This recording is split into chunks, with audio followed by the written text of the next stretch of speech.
export to cloud. And let me share my screen. I actually have a question. I don't Okay. know if you can hear me.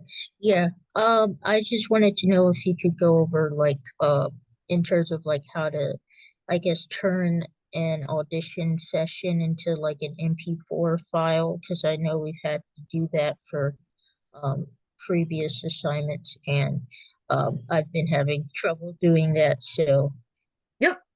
Yep. We'll go over that too. Okay. I believe this should be, did this share my screen? Are you guys seeing it or just my sound? It's just sharing sound. Okay. Yeah, I'm not Um, seeing it.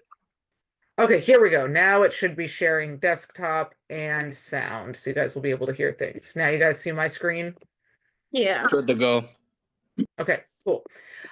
So let's start with, I think it was Ryan's question on levels. So personally, I adjust levels in multitrack over getting into the individual waveform. Um, and there are multiple ways you can adjust the levels. So this is that sample project that I have that I'm working on. I'm gonna go right here because this is a pretty simple area and zoom in. So, A much greater tragedy has been averted. and you guys should have been able to hear that, right? Cool. All right. Thank you, Alyssa, having your camera up. I can see your nods. So there are a few ways you can adjust levels here. Yes, you could double click and go into waveform, and yes, it shows you the whole waveform. You can do a selection to only do part of it, where you select an area. And then go to the waveform, and then you can see where that area is selected in your waveform. I personally am not a fan of that. That's just me. Some people prefer the waveform, but because it's just the way I've edited in Logic and Pro Tools more than Audition, for audio, my inclination is to work in multi-track as much as possible, and it just makes more sense to me from a Premiere background. So I'm going to show you what makes sense for me. So there are really four different audio controls. Your actual waveform, and that's where you have like this gain down here. See, I'm making it bigger and smaller for changing the gain. And this, like, I'm going to throw this way up here for the gain, and then show you when you right click on this and say match clip loudness. -23 LUFS is about target loudness of 12 to 6, -12 to 6, so it's good for dialogue. And see, then that took it down. So now it's at that level. The other way is your keyframes with your volume envelopes. So like, even though this should A be much good greater levels tragedy now, has been right? averted. See, she's right about -9 on her peaks. If I had this turned way up, For now. it's going to clip because this volume envelope is changing it. So if I take the yellow to 0, the blue is your pan. So like if I wanted her to be mostly out of left speaker, But like I can hear this other now is dangers just lie my ahead left to- ear. And that's something you never want to do with dialogue, because some people's devices may have a broken speaker. So you never want to do Excuse me, 100% Professor. Yeah. I emailed you because I was having trouble with I would put the dialogue in match clip loudness in -23, and then everything else would change to -23, even though the other ones had different like settings. Okay, it could be you had multiple clips selected. If you're not sure if you have a lot of clips selected, if you hit G, it'll deselect. Okay, thank you. Because if you have, like, if I have all 3 of these and do match clip loudness, it would work on all 3 of them if I have multiples selected. And then I can hit G to make sure I've deselected. I have no idea why G is the shortcut in Audition for that. So that could be what happened, is you may have, because I know in Aria, when it opens up, everything is selected. So you've got to hit that G or else it's going to affect everything. Cool. Sorry, I didn't see that email, or maybe it came through while I was in the middle of grading. No, you did answer. I Oh, I was did. trying to Okay. get it. Yes, thank you. Good. Okay. So many emails, guys. And a lot of people have the same question, so I forget which ones I've answered. but I will try to answer things quickly. So if I don't feel bad sending a follow-up. Anyway, so that's your pan. So you could change it to be like a little bit to the right, a little bit to the left. I just wanted to show you that while on envelopes. Then you also have the entire track volume. So like here, I'll play this again so you can see the levels. Hopefully. So it's about -9, right? But I could change the volume for this entire track over here. I'll just go down to -10, so it's a big change. A much greater tragedy has been averted. So those levels are down. So if you have an entire track that's too loud, that's how you could change it. So I'll set this back to 0. Like this project I inherited from somebody, he turned up with volume envelopes. You can see where I haven't changed this yet. The way he changed volume was with keyframes in Resolve, and this is how it came over. So I'm having to undo like all of that because I prefer my keyframes to be at about 0. And then if I have a section that like, okay, somebody's whispering and I want it to sound like a whisper, then if you click, it creates a keyframe and then you can make changes. If you go into the big film edit lab and do write instead of read, if you go to write, then you can actually use the faders to change keyframes. That comes into play a lot with music. And after the break, I'll show you guys that room and how in Audition you can plug this in and you could set your stuff to write. And then your faders, you can actually fade up and down instead of having to use keyframes to click to change envelopes. Hey, Professor. Yeah. About the keyframes. So in Premiere, if you have two keyframes side by side, like 4 of them, and you drag the middle of 2 of them, it brings them together so that way you can have like, it 2 keyframes equal the same. Is the way to do something similar here, or do you have to select each individual keyframe? Because that was something I was trying to kind of having trouble with when I was trying to set my keyframes. If you do shift, it'll select, let me throw one more in here. No, you do have to do individuals, or I don't know the shortcut at least. Okay. So there may be a similar thing, I just don't know it.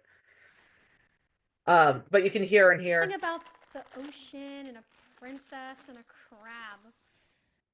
That's actually my video's out of sync in this because I've been messing around with this. My video reference, I think, Professor, totally out. Yeah. the shift trick has worked for me. You just have to hold it by the keyframe and not by the envelope, and then it'll move. All of them will move together. If you shift and then If not you like do the shift like one between another, then all of them are selected. You just have to move it by a keyframe. so I don't know like if that was like selecting multiples like this. yeah, and then like to move them together, you have to move it by a keyframe. I don't know if that Okay, was the instead of actual clicking on the question. middle. See if that works. Yeah. There you go, Yeah. Brendan. Yep. Cool. Okay, Thank good. you. Yes, so that's how you can move a section. All right, awesome. Thank you.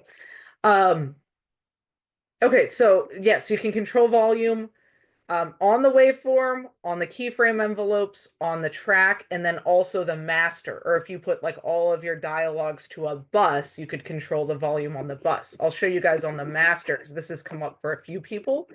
See, I have all my other tracks hidden right now. Let me unhide them because I was working on dialogue and I just didn't want to see them and be annoyed by their presence or accidentally change things. Although this whole project is scrap because I've been demonstrating things and moved stuff around, but that's why I have, backups upon backups because I've messed stuff up. See, I had all of my dialogue soloed because I was only working on dialogue. So I'm going to unsolo this and let me jump ahead. I am sure this is way too loud because there's multiple things going on, and just because this came straight from Resolve through Premiere, I'm sure it's way too loud. Yep, see, we're up past 0. Way too loud for a master mix. Now, of course, I'm going to go through and change my levels on effects and on music and on dialogue.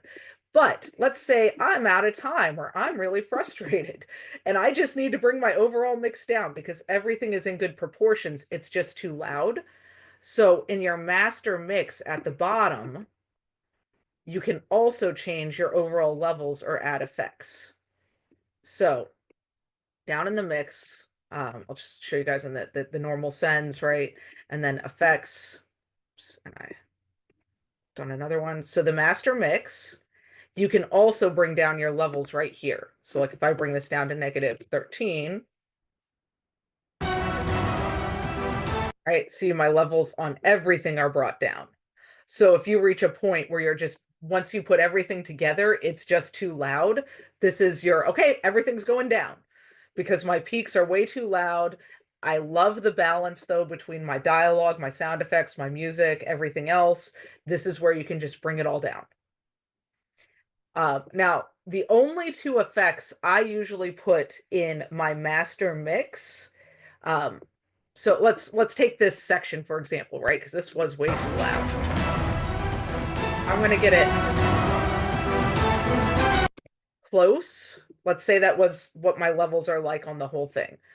So I've gotten this close to where it should be because we want in general for film around -18 to -10 and never going past -6. So there is a lot of variation. There are going to be times that you're way down here because it's a quiet scene. Remember, I showed you guys in class once a screenshot of different average levels. Like music, it's all very close together, like pop music. You have everything is right up here. Films vary in dynamic range. In general, you have people talking, a dialogue scene. It's going to be around everything together around -18 to -9. You never want to go past -6, but in general around here. So my kind of foolproof, make sure everything is good to go, is I'll add in under amplitude and compression a multi-band compressor and use the broadcast setting. So what that does is if stuff is really quiet, it'll bring up the levels, and if it's really loud, it will bring them down. So I'll just throw this on with the basic settings for broadcast, and then I will throw on a hard limiter, which makes sure the sound never goes past the level I set, so that the peak amplitude never goes past -6. And then it will bring those levels down if it ever goes over. So this is a way to make sure that you've compressed the audio and it won't, your final mix won't be too loud.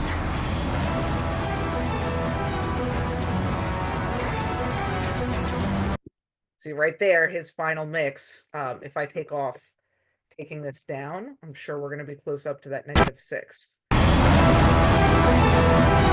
See, so the hard limiter is forcing it to never go past -6. It's best to, do a good mix on your dialogue, your effects, your Foley, your music, your ambience, so you don't have to overall force it with your mix, but that's your last way to fix it. And to make sure just your final exports don't exceed broadcast standards. Any questions on those? Did that help Ryan with ways to change levels? Yeah, that helped a lot. Awesome. All right, I have a question about the dialogue that we've just discussed. Mhm. So how much does shot composition impact how loud dialogue should be? Like I know in Aria of Ash, where it's like, "Hello, everybody, welcome to the end of the world," paraphrasing, then it like is closer up on her, and she's like, "I'll tell you some ways you can spice up those," and then it like gets like that line gets so much louder because it's closer, and when I listened to it over and over again, I couldn't tell if that's just the way it was supposed to be or how much I should take that down because it like felt jarring, but I don't know if that's just the way it should be because the camera's closer, so her voice is louder. That is an excellent question. It should not be. That's part of what you do as a sound mixer is you fix it so that the levels are consistent for the person. What changes when you go to a wide shot is your room tone and ambience. Those come up, but your actual dialogue levels should be the same. And that's how you keep from it being jarring, but still feel like a different shot. Because that's what our ears do in real life. We kind of perceive people at the same volume, no matter how close we are to them. we perceive it that way, but then we also hear more of the world around us when we're further away. So the quieter the dialogue gets when we get further away, the louder the room tone gets? The dialogue should stay the same levels. Oh, okay. So if it's a close-up or a wide shot, that's part of why looking at these meters is so important, because our brains play tricks on us, that it doesn't matter if it's a wide shot or close-up. The actual levels of the person speaking should be consistent. What changes is the levels of the ambience. Okay, that makes sense. Yep. So close up would have, let's say the person speaking consistently at -9 decibels, or between that, negative 15 or -12 to -6 sweep spot, right? So down here. So wide shot or close up, they should still be averaging -9, but your ambience might have been at like -42 when you're in a close up, and you might bring that up to -36 on a wide shot. And that was one of the problems with that film, is nobody did that. Because of course, in general, depending on your sound mixer, like when you guys are production sound mixing, this is actually a great question, because that's why you change your levels on set. When you are in a wider shot, you should bring up the levels on the recorder on your mixer so that the dialogue is the same. But because you're bringing up the gain on the microphone and on the recorder, you're going to get more of the room tone, and that will naturally happen. Okay, let me get into the exporting now, and then we'll go over stems too. So the other question was, how do you export so that you can show the video? And a couple people had trouble with this. What you don't want to do is ever send people just this .sesx file, the audition file, because if they don't have all the files, they can't see anything. They'll just be able to see your organization, sure, but all of these will be grayed out as unattached. So there are a couple ways you can export sound with video from Audition. Of course, you have to make sure you have your video reference file in, right? So you can see, okay, got the video reference file. Then instead of doing an export, that's the multi-track mixdown, export with Adobe Media Encoder. And this is how you can directly export. And this is going to take a minute for it to all boot up. And some computers, this gets really slow. Like apparently some of the lab computers, depending on your session, this takes a long time. This is the easiest way to do it in terms of number of button clicks. But it takes a while on those computers, their configuration of drives. Okay. Lost connection to Adobe Media Encoder. I should not have closed that. Okay. Export with Adobe Media Encoder. I just need to move it behind instead of closing it. So just do H.264 is a video format. There are other video formats. H.264 is what I recommend. Most of your projects should export fine with that. And just match source, because that's going to be less processing power on the computer to export it. And then you give it, your file name and where you want to export it. Joseph, I'm still teaching, bud. Joseph, out. Quiet. Joseph's got a better view of the snow from my window. So that's one way, but that can take a while. And you can do the range entire session or just the video clip, so that you only have the length of the video clip, even if you had some stuff carrying on. Some people on their exports, I forget if it was this class or one of the other sections, their export went a lot further than their video clip. So they had like other audio files dangling later. So you can say video clip if you're worried you have extra stuff. So this is the easiest way, but often the longest on processing. Then you could do a mix down. So I just hit Control-A to select everything. Export multi-track mix down, and that's where you can do the entire session or selected clips. Like I did Control-A to select everything. So I could say selected clips or entire session. If you're only sending somebody a section of time, you could do a computer is not liking me doing sorry. A time selection, right? So I use the selector time selection tool and selected this time. And export multi-track mixdown. Now time selection is an option. So if you want to select just a small part, for the most part, for you guys working on short films, you're going to be doing entire session. And that's where you can do the entire section, your stereo mix, and export it as a WAV file. So you could export this and then sync it up in Premiere. So I've already exported this because I showed the class yesterday this process. So I'll go over to Premiere.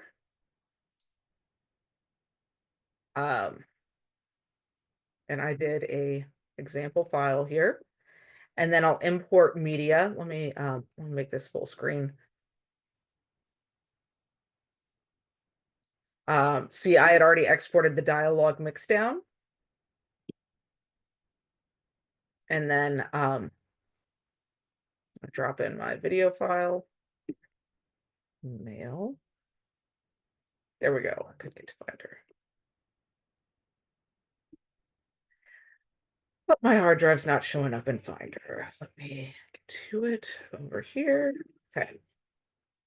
So there's my video file. So I can drop the video file in separately. I'll drop the video file first to make a sequence. I'm going to mute out the scratch track audio so I don't accidentally export that. And then I would drop in the sound mix. Then from here, I can export. So for a lot of people, this is faster because Premiere just crunches it better. And you could export straight from Premiere, and you could do, like 1080 is fine for these purposes of demonstrating video. So that's how you do that. Any questions on that flow? I don't have any questions about that, but could you also like review how to relink media? Because I know I've also had trouble with it being offline and everything. Okay, awesome. I'll go to relinking in a second. For when you guys are exporting like just dialogue, the easiest way to do it is just to solo your dialogue and room tone tracks and then export your file. You could have also just highlighted, sorry, what selection tool? GED select, just the clips that you want to export for doing your stems. But this is how you can export just dialogue, is just soloing those. And then when you're doing just your effects, and this is part of where labeling tracks is so important. On your final exports you guys are going to do next week, you will do just an entire mix of everything, right? Where everything is up and you've done whatever changes you need to on your master mix, and you'll export that. But something important people need in sound are what are called stems. So you have a dialogue stem, you have an effects and Foley stem. Some films will also have an ambient stem and definitely a music stem. And that's where it's just the music tracks exported, just the dialogue. And those come into play with language translations, or if the music changes later. Your actors will also love you if you give them, as a producer or director, a version of your films that doesn't have music, so that they can cut them up for their reels. That makes it so much easier. And for cinematographers and directors too, and other positions, it's really nice if you provide people with a version of the film that doesn't have music. But that's a standard thing to export, because then if your dialogue is going to change languages, you could take away the English dialogue or whatever language you did and dub over it. So that's every time you finish a sound project, you want to do those exports of everything that is in your dialogue stems, your effects, and your music at minimum. You might break it up more than that. So the projects you guys are doing don't have a whole lot of separate Foley and effects, but expensive professional sound mixing on a feature film, they're more careful with separating out the Foley and effects from dialogue and room tone so that if dubbing happens, you're only replacing the voices and the tone of the room is still present. So it still feels like you're in a diner or outside. That's why when you guys listen to like cheap dubbed films, it probably sounds a little bit empty because in the English track or whatever the other language was, it's been too much was combined with dialogue and then that didn't get rebuilt when a new language was put in.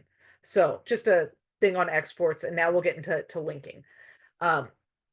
The best thing to make sure you don't end up with unlinked media problems, because Audition's really annoying with linking media, is once you've imported, I'll just pretend like I'm doing this to a new location. Give it its own folder when you save your session and make sure nothing else is in that folder. So like I'll just go dark future sound and saving examples. So that everything, and then tell it to copy the files when you say okay to save this. One or more media files is located outside of the session file. Would you like to copy these media files to the session folder? Say yes. That's going to help with linking problems because then it's easier for Audition to find everything you needed. If stuff becomes unlinked, here, I'm not going to save this because there's a lot of media to copy, but that's the biggest thing. Be careful that you're not just saving it in the exact same place and then it's moving some files and not. That will help not have linking problems.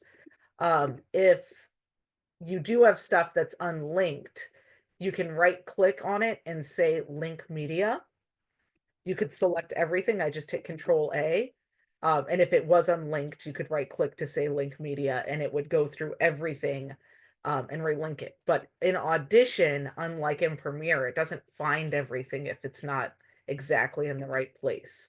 So when you go to link media, then you have to find that thing, and I don't even know where this is on this one. It is linked, but you could relink it to somewhere else. So it's good to have it all in one folder and just avoid the linking problems, because that is an annoyance with Audition. That linking is not as easy to relink media as in Premiere.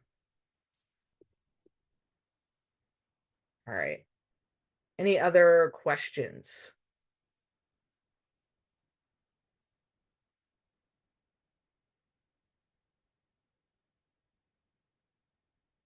Ready for the next thing I want to show you guys.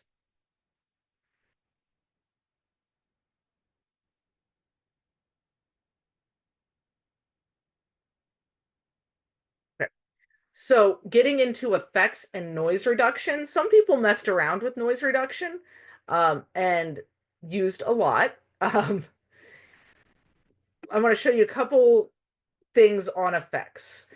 You have a few ways to add effects in Audition. I zoom over.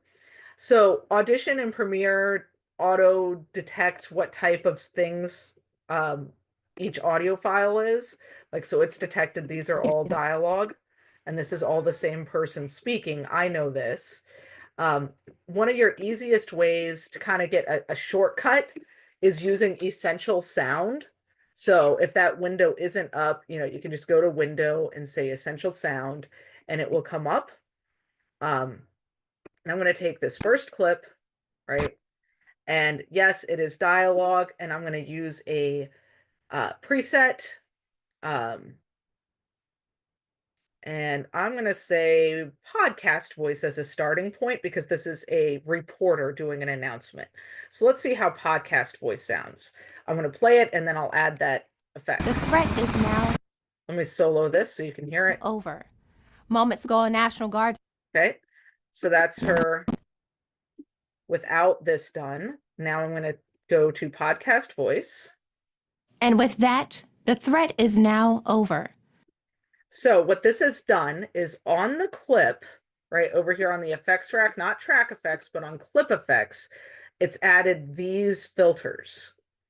And I can go into each one and edit the effect. And we see the FFT filter. It's brought down some of these frequencies. And I can play this clip and then take that one filter off and see if I like it, right? So And playing with it. that, the threat is now over. Moments ago now. Okay, I like it. Let's say graphic equalizer, I want to change, and there are two ways to do this: over here and going into edit effect, right? So it's done a very small graphic equalizer on her, or over here in essential graphics, and I could change to different things. Like old radio is an effect that you guys doing Aria probably want to use for when it's showing her broadcasting her voice. That public radio sound, I'm curious what that'll sound like. The threat is now over. Moments ago, a National Guardsman shot and killed the. Okay, I like podcast voice better. Okay, so let's just say I like all this. It's good. You can also change other options here. Repair, this is, I can do reduce noise through here, seeing that adds a denoise filter. And I could go into deeper effects than you can in here. This just added a little bit of reduced noise. And with that, the threat is now over. You always want to use as little reduced noise as you need to on a clip. Say there was a hum. I could, like an air conditioner, I could add de-hum here. And you see this is just adding the effects in the correct order that they should go in. So it's figuring that out for you. Reduce reverb, that's if you have some echo or reverb. These don't, they only do so much. The best, it's really tough to remove reverb. Professor, Yeah. is there a way to fix a distortion? Because in the ARIA file, there's a part where she says, let you know you're not alone. But for some reason, there's like I don't know, there's a distortion in like an entire word of it. So I can't just turn the level down to make it go away. I wonder why that's there. Because no, there's not like an undistort filter. It's finding what distorted it, and it may have to be replaced with other audio that was clean. That's usually what you end up doing if there is a distortion that wasn't added by somebody's effect. So you'd want to go through and see if someone had added an effect. And you could also, open it up into the waveform editor to see, is it there in the source waveform? Because it could be they added something in Premiere on that one. But no, taking out it was unfortunately the raw audio file, and I tried adjusting it in waveform, and it was either too quiet or like I can't find a way to fading it out or anything like that didn't really work. So let me come back to that in a second, because I'll show you guys some things you could do for that. okay. But say you got to a place where you love the way this person's voice sounds.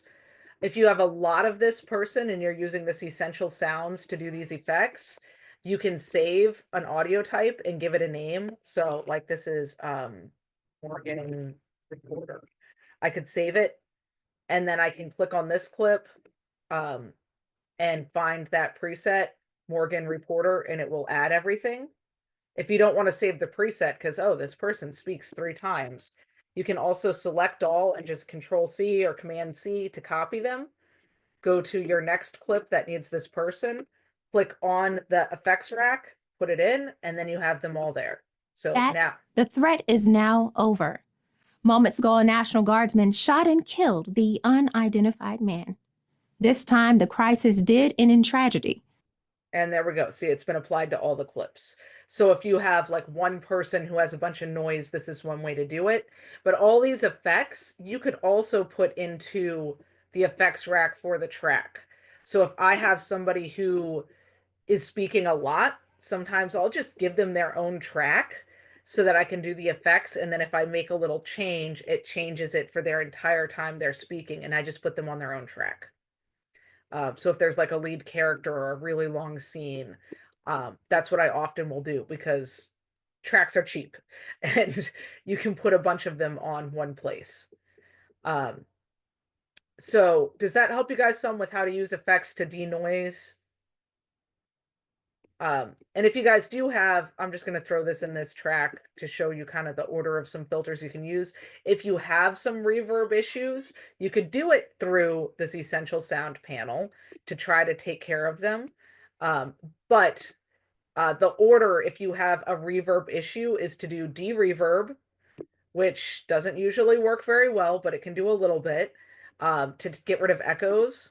So, and you can, there's some different, I think the presets are just like heavy and light, right? So heavy reverb, light reverb. Then denoise. And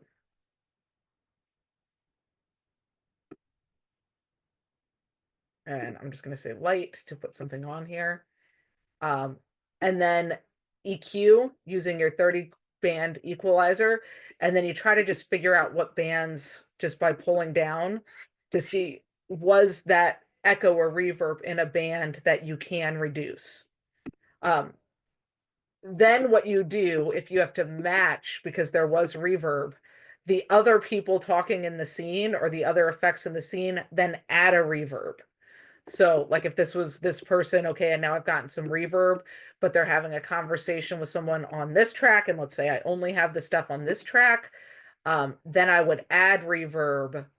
I like studio reverb personally. Is what I normally use. So let's say just I need some small reverb, and I'd start from here and try to change settings so that it sounds the same as the other person. So that's how to deal with that issue that's come up for people. Okay, so back to Alyssa's question of, all right, if there's one thing that's distorted, I will use, for an example, back here, unsolo this so you could hear it, and I will solo this. So the person who edited this actually took part of a previous edit that we had done of a trailer to pull the person's voice in this helicopter. Ground units, runner has entered the alley northwest at sector Bravo Charlie 77. Runner. Okay, right. I don't want to use that. He's got some helicopter in there. He's already put his reverb in. What I'm going to have to do is dig through the audio files to find replacement audio for this. So, for this project,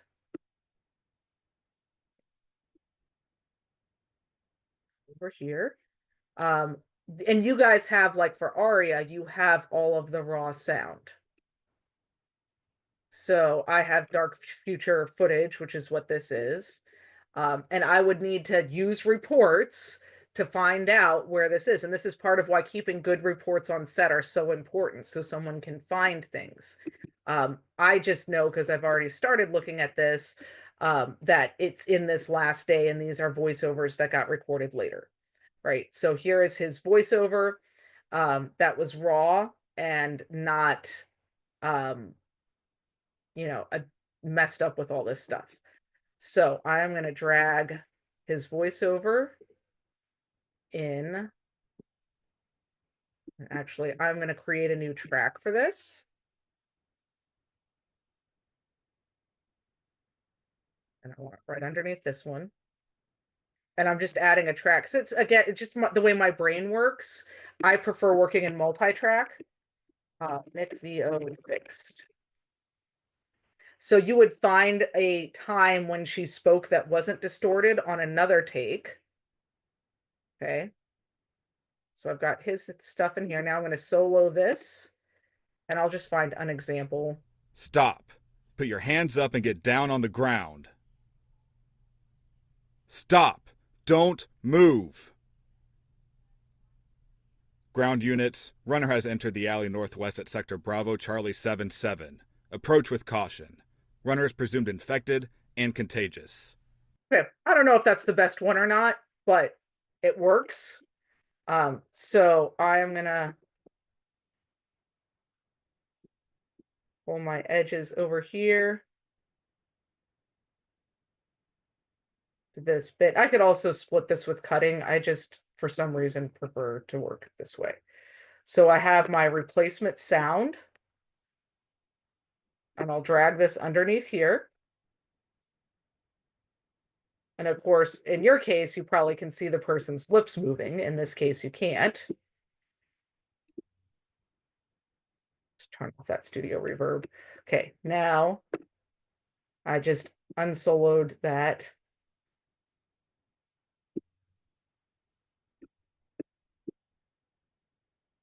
So this is a different take, I can tell, because of, you know, the length of the waveform. But I can select these two. Select them both. Right click and say automatic speech alignment. And that the reference clip is this and the unaligned clip is this. Okay. And reference clip is noisy because it had a whole bunch of noise in it. And I'm going to say smoothest stretching. So I find that usually works better. All right. And now it's moved it to a new track of his voiceover fixed. So these are both soloed. Let's just hear how this synced up. Ground unit. Runner has entered the alley northwest at sector Bravo Charlie 7-7. Runners presumed infected and contagious. Okay, so it didn't do that great a job because this was so different, but you can take a small clip, like I'll just unsolo this so you can hear just now the fixed one. Ground units, runner has entered the alley northwest at sector Bravo Charlie 7-7. Approach with caution. Runner is presumed infected and contagious. So in this case, I'm just going to pick whichever version I like the most because it's a voiceover anyway. It doesn't have him actually speaking on camera, but that's what you do to fix if there was a distortion and there's no way around it. There was a distortion on set or there's mic handling noise. You find another take where they set it and there wasn't a problem. And you might have to split your clip so that you get just whatever that section was. Right, so I'm gonna, what is it? It's not Command C, it's Command X. No, not Command X. What is it? It's Command C? Is it Command C? I can't remember what the shortcut is in Audition to cut. I mean, I can use my razor blade too and just cut the section. And so that way I have that clip with just that section to sync, and then I can grab a replacement piece of dialogue and sync it in. That's all you can do. If you're going to go that far in Aria, that's up to you, but that's what you would do is, and then you have to go through the sound files and find where is there an alternate take that works. And this is why sound mixing can take forever. Good question though. Did that answer it of what you do? Yeah, I mean, kind of. And if there isn't another raw audio file, then it kind of just, that's kind of it. What you would do is ADR and bring the actor in to replace it. You're probably not going to do that on Aria, but that's what Right. Automated dialogue replacement ADR ends up being for, is when you can't fix it. Now, something you can do as a production sound mixer when you are recording audio on set is, if there are sound issues, get at least wild lines where you pull the actors to a quiet space to record with them. Like on this particular film, I was the director on this, not the sound mixer, but director could call for this too, certainly. Cannot get, there we go, that to move so I can show you guys. So we were outside filming, and this is supposed to be an environment where no cars are existing because it's a quarantine environment. And this guy is gonna get in trouble for having run. Here, I'll just solo this dialogue to show you guys this issue. Again, have not messed with this at all yet.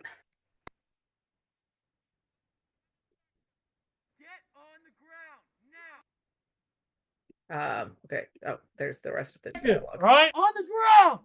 He's my son! Stop! Please! Shoot him! No! See how awful that sounds, right? Because some shots, air conditioners were on. these big air conditioner things back here behind this guy. In some shots, they weren't. Well, we made a decision since they're wearing masks, we're not going to care. We're going to film anyway, even though the sound will be inconsistent because we had no control over these. And some people were coming out to eat at a restaurant and cars were passing by. All of those things would exist, were in the sound that wouldn't work. So what we did is pulled everybody who had lines into a quiet room and recorded wild lines with them of all their lines. Uh, Often the editor will put those lines in. In this case, they didn't. I'll be doing that as post sound mixer and the director on this. So I will go back to all those wild lines, find the best lines for each of their lines, put them in, and build an entire environment and footsteps, because those wouldn't have been there in their wild lines, right? In order to rebuild the scene from the ground up. But that's a way that you can save. Like, there's no way we're getting these actors again from North Carolina to come in for ADR. And they were wearing masks anyway, so it's really not hard to put in their dialogue since you can't see their lips move. It just needs to be close. So I have basically guide track and we'll be rebuilding this off those lines. So a production sound mixer can do a lot, even if there was a distortion when it was recorded, to make sure excuse me, actors don't have to get pulled in for ADR. Faden, who I think is in the next section, has a problem where he has one shot that it's the only time an actor said a line and the boom mic was totally off axis and the actor didn't have a laugh. He's going to pull that actor in for ADR on that line because it's a project he cares about getting finished well. And he'll pull him in to replace that line. And it was a wide shot, so wide shots are pretty easy to sync ADR. He's got the reference.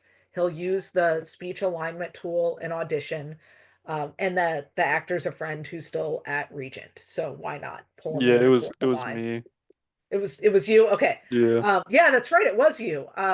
Yeah, so it makes sense because there's only one take or only one shot, and it's all the wide shot of that one line, and it's so out of place in the film, that he's going to pull you in to record the line. Was it Jack? Yes. Yeah, it was Jack. Dang nabbit. Was that you? That Yeah, was you my did bad. sound. It It's was fun like in my class. second time booming. Hey, this is how you learn. But yeah, that one shot was, at first they didn't thought there was just extra echo on that, but no, the boom was totally off axis or too far away. It's not recoverable. But wide shot, Ryan's still here, and hey, you guys get to practice one line of ADR. But as a production sound mixer, these are things I do, like pulling people if I know sound was questionable. And sometimes I kind of cross the line because I'm also a director.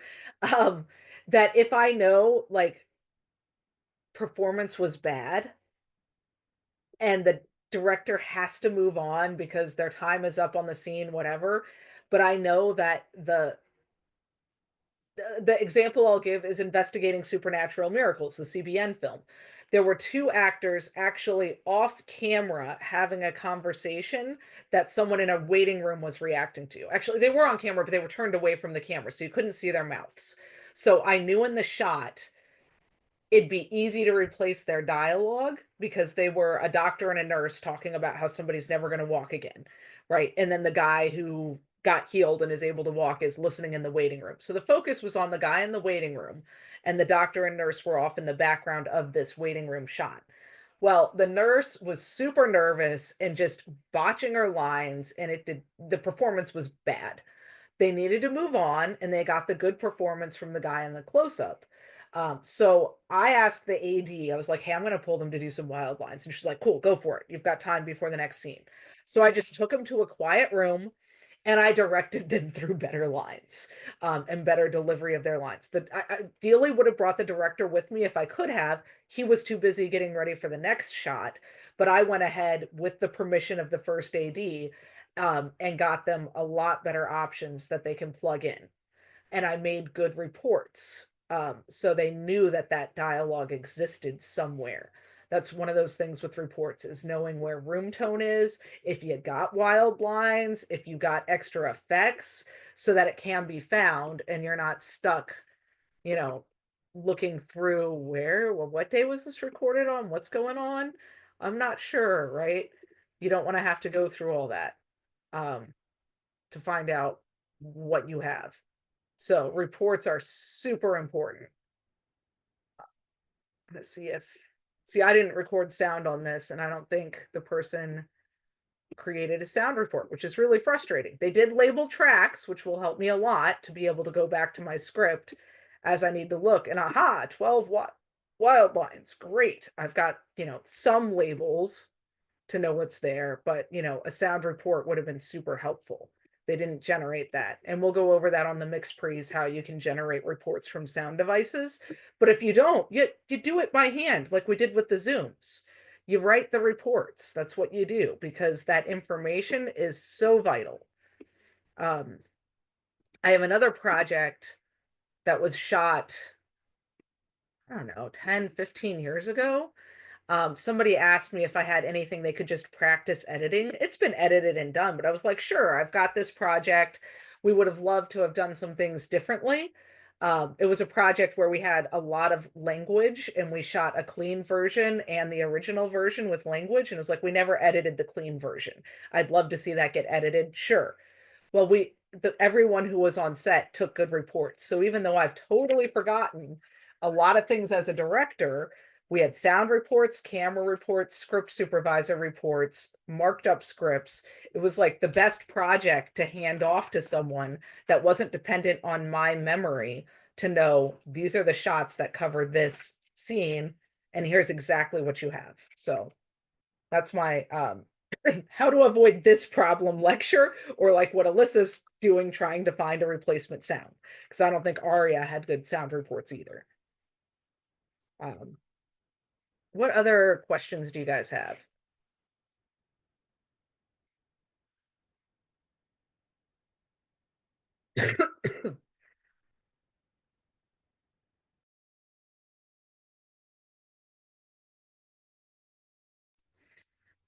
Well, I cough. All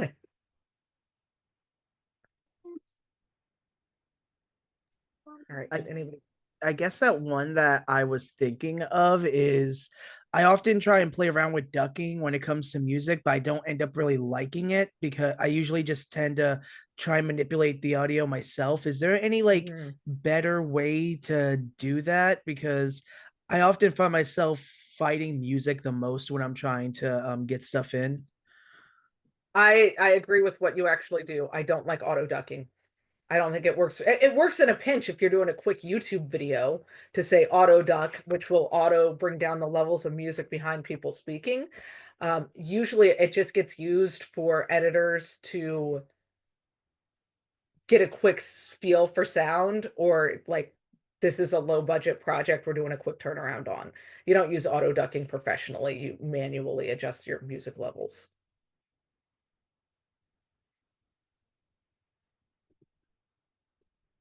And yes, dynamic link lag and crashing can happen. Just saw your comment in the chat now that I'm not screen sharing.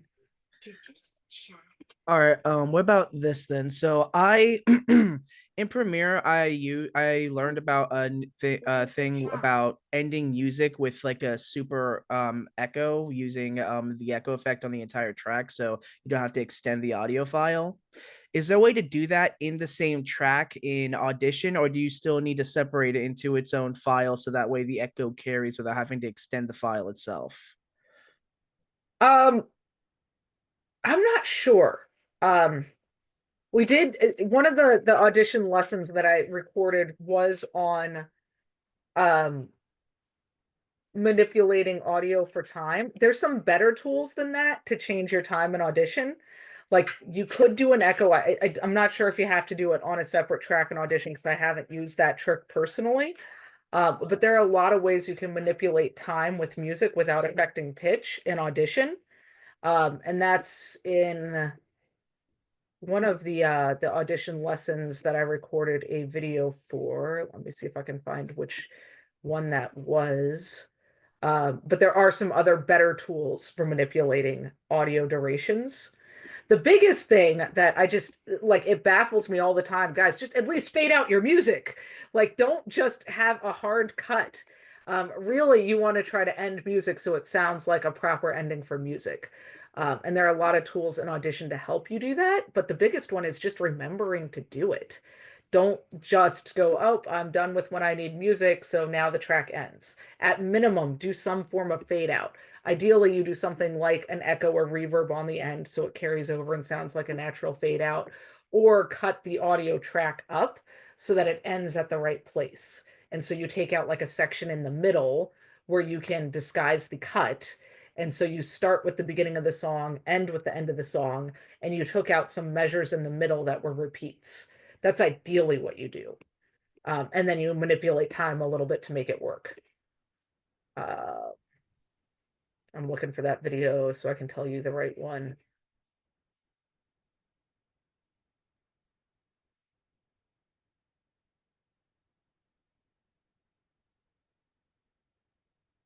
Yeah, because I literally have an entire audio track in Audition right now, which is just my echoes. Yeah. It's under week 3. It's audition tutorial videos this week, the lesson 10. Lesson 10 goes over that in Audition of how to manipulate music to make it fit your timeline.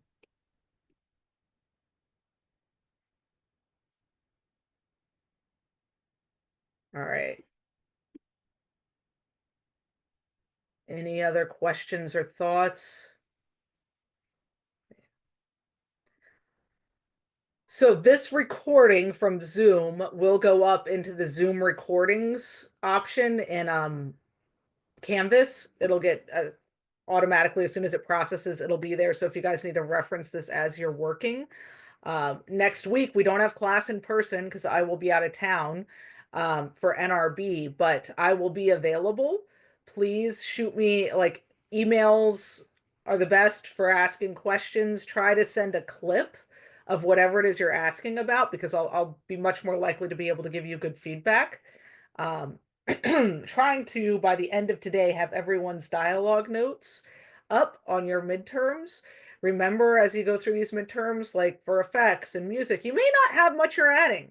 Part of the midterm is practice with exports. So if you did export if you just saved the session file, go and re-upload.